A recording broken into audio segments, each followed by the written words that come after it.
From the premises, it can be shown that God is intelligent, for it has been shown above that it is not possible to proceed ad infinitum in movers and motions, but it is necessary to reduce all movable things, as is probable, to one first moving itself. But the one who moves himself through appetite and apprehension, for only such things are found to move themselves, as in those in which it is to be moved and not to be moved. Therefore the moving part must be itself in the first mover, and that it should be desiring and grasping. But in the movement which is through appetite and apprehension, the appetitive and apprehensive is the mover of the movement.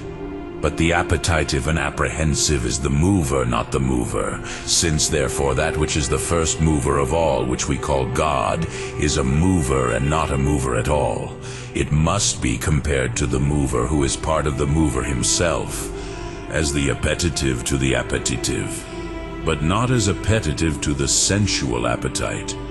For the sensible appetite is not good simply, but of this particular good, when the apprehension is only a particular sense. Now that which is good and desirable simply is prior to that which is good and desirable as here and now. Therefore, the first mover must be desirable as understood, and so it must be moving that which it desires itself, being intelligent. Much more then will the understanding itself first be desirable, because the desiring itself actually becomes the understanding through the fact that it is united to it as intelligible.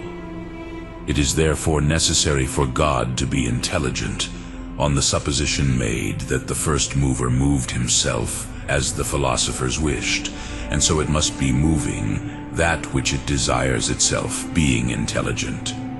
Much more then will the understanding itself first be desirable, because the desiring itself actually becomes the understanding through the fact that it is united to it as intelligible. It is therefore necessary for God to be intelligent, on the supposition made that the first mover moved himself, as the philosophers wished, and so it must be moving that which it desires itself, being intelligent.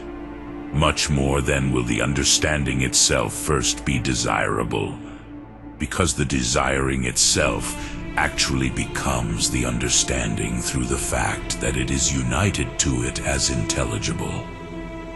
It is therefore necessary for God to be intelligent, on the supposition made that the first mover moved himself, as the philosophers wished.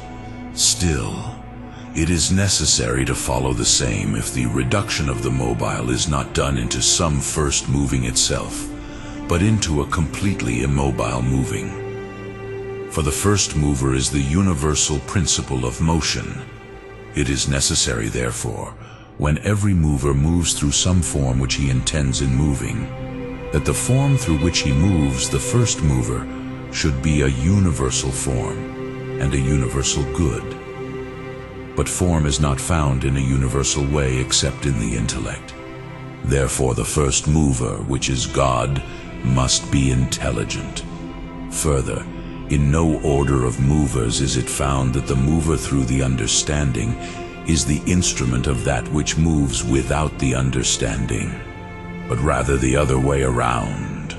Now all the things that move in the world are compared to the first mover, which is God, as instruments to the principal agent. Since then many movements are found in the world through the intellect, it is impossible for the first mover to move without the intellect. Therefore it is necessary for God to be intelligent. Again, from this there is something that is understood which is without matter, the sign of which is that forms become understood in act through abstraction from matter.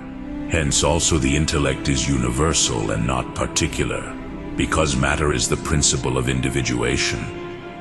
Now the forms understood in the act become one with the intellect that actually understands. Hence, if from this there are understood forms in the act that they are without matter, there must be something that is understood from this which is without matter. It has been shown that above God is completely immaterial.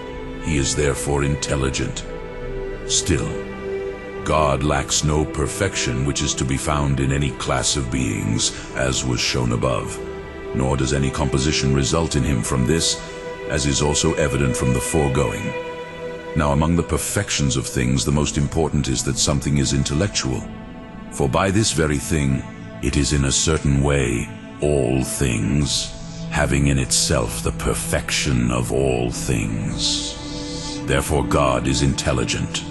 Again, everything that tends towards an end determinedly either presupposes itself an end, or an end is presupposed for it by another. Otherwise it would not tend towards this end more than towards that end. But natural things tend towards determined ends. For natural benefits do not result from chance, for they would not always, or in most cases, be like this, but rarely, for these are the cases. When therefore they do not imagine an end to themselves, because they do not know the reason of the end, it is necessary that the end be set before them by another, who is the institutor of nature. Now he is the one who gives existence to all, and it is necessary to exist through himself, whom we call God, as is clear from what has been said above. But he could not imagine the end of nature unless he understood it. Therefore God is intelligent. Further, everything that is imperfect is derived from something perfect, for the perfect are naturally prior to the imperfect, just as acts are potential. But the forms existing in particular things are imperfect, because they are partial, and not according to the commonality of their reason. It is necessary, therefore, that they should be derived from some perfect and non-particulate forms. But such forms cannot exist unless they are understood, since no form can be found in its universality except in the understanding. And consequently they must be intelligent if they are subsisting, for thus only can they be active. Therefore God, who is the first subsisting act, from which all other things are derived, must be intelligent. But the Catholic faith also confesses this truth, for it is said in Job 9:4 of God, he is wise in heart and strong in strength, and 12:16, with him is strength and wisdom. In the Psalm, your knowledge has become wonderful from me, and Romans 11:33, O height of the riches of the wisdom and knowledge of God. But the truth of this faith prevailed among men to such an extent that they imposed the name of God from their understanding. For Theos, which according to the Greek signifies God, is called from theaste, which is to consider or see.